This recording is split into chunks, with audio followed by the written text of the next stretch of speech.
मिलके हमला करेंगे। सर, मेरा जो सवाल है उस पर लगभग लगभग आपने चर्चा आप कर चुके हैं। लेकिन मेरा सवाल ये है कि क्या ऐसा तो नहीं है कि भाषाई विवाद सुलझाने के चक्कर में हम बच्चों पर तीन भाषाएं सीखने का बहुत ज्यादा दबाव बना रहे हैं, या छोटे बच्चों पर ये बहुत ज्यादा बोझ बन रहा है? जो बच्चा एक भाषा जानता है 5 साल पहले बूढ़ा होता है।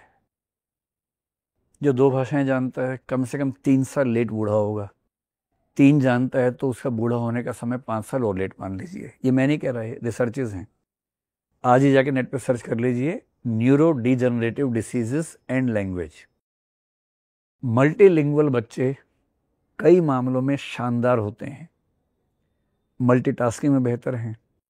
अगर आपको मनोविज्ञान की भाषा आती है तो प्री फ्रंटल कॉर्टेक्स एक चीज़ होती है हमारे दिमाग में जो जिम्मेदार है डिसीजन मेकिंग के लिए, मल्टीटास्किंग के लिए। प्री फ्रंटल कॉर्टेक्स ज़्यादा मैच्योर होता है जो कई भाषाएं जानते हैं उनका। दिमाग में सबसे महत्वपूर्ण वस्तु होती है ग्रे मैटर। जो मल्टी लैंग्वेज वाले लोग हैं उनका ग्रे मैटर उस एरिया में जो लिंग्विस्टिक प्रोसेसिंग का दिमाग में है ज़्यादा होता है। ऐसे 50 रिसर्च हो चुकी हैं।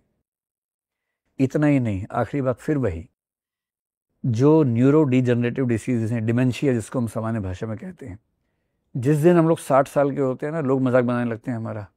उसकी मजबूरी क्या है? डिमेंशिया होने लगता है। और डिमेंशिया का बेसिक मतलब है कि कॉग्निटिव डिक्लाइन होने लगा है। सोचने की क्षमता कम हो गई, स्लो हो गई, बोलने की क्षमता धीरे होने लगती है, मेमोरी वीक होने लगती है, डिसीजन मेकिंग कमजोर होने लगती है। इस पूरे कॉग्निटिव डिक्लाइन को मोटे तौर पर डिमेंशिया बोल देते हैं। इसी डिमेंशिया के अलग अलग बहुत सारे रूप हैं, जिसमें कुछ लोग पार्किंसंस का जिक्र भी करते हैं, और भी कुछ बीमारियों के नाम आपने सुने होंगे जो अल्जाइमर जैसे है। ये सब इसी के डिफरेंट शेड्स हैं। और ये स्थापित सत्य है कि जिसको 2 या 3 भाषाएं आती हैं उसके अंदर डिमेंशिया जनरली 5 साल लेट होता है। दूसरी बात, भाषा सीखना छोटे बच्चों के लिए बेहद आसान काम है। जैसे जैसे हम बड़े होते हैं मुश्किल होता जाता है। हमारे लिए शायद थोड़ा सा मुश्किल होगा, एक तो इसलिए कि बहुत सारी चीज़ें पहले से दिमाग में चल रही हैं, बहुत बोझ है, बहुत काम करने हैं। बच्चों के पास रिलेटिवली समय भी है, ऊर्जा भी है। और भाषा सीखने का सबसे अच्छा तरीका है कुछ ना करना, केवल सुनना और बोलना।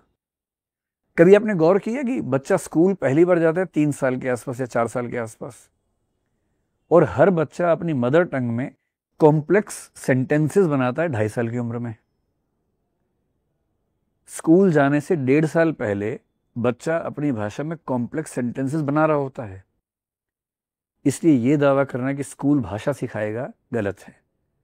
बच्चा भाषा सीख के स्कूल जाता है, और जिस बच्चे को एक भाषा ठीक से आ गई है उसे दूसरी भाषा, तीसरी भाषा सिखाना बेहद आसान काम है, बस मदर टंग सीखने के बाद। और इस पर भी अगर आप चाहें पढ़ना तो इथियोपिया की एक स्टडी है, बहुत प्रसिद्ध स्टडी है, मिस्टर सईद थे कोई। उन्होंने साबित किया कि जिन बच्चों ने मदर टंग में शुरुआती शिक्षा ली, 5वीं क्लास के बाद अंग्रेजी में शिफ्ट हुए, और जो बच्चे शुरू से इंग्लिश पढ़ रहे थे, दोनों की परफॉर्मेंस के बीच में 3700% का डिफरेंस था, लगभग इसके आसपास कुछ डिफरेंस था। मतलब निष्कर्ष ये था कि प्राइमरी एजुकेशन अपनी भाषा में हो, मातृभाषा में, फिर शिफ्ट करो दूसरी भाषा में। तो जो बच्चे 3 भाषा सीख रहे हैं बहुत फायदे में हैं, उन्हें कोई नुकसान नहीं है। और तीनों भाषाओं में कोई पारंगत थोड़ा ना होना है, कालिदास थोड़ा ना बनना है। एक भाषा बढ़िया से सीख लें, अंग्रेजी इतनी सीख लें जितनी उनके काम की है, और जो सेकंड लैंग्वेज हम भारत में कह रहे हैं वो इतनी कि जाएं तो कम से कम बात कर सके, ये ना लगे कि किसी दूसरे देश में आ गए हैं। काम चलाओ, सीखनी है ना। एक और सवाल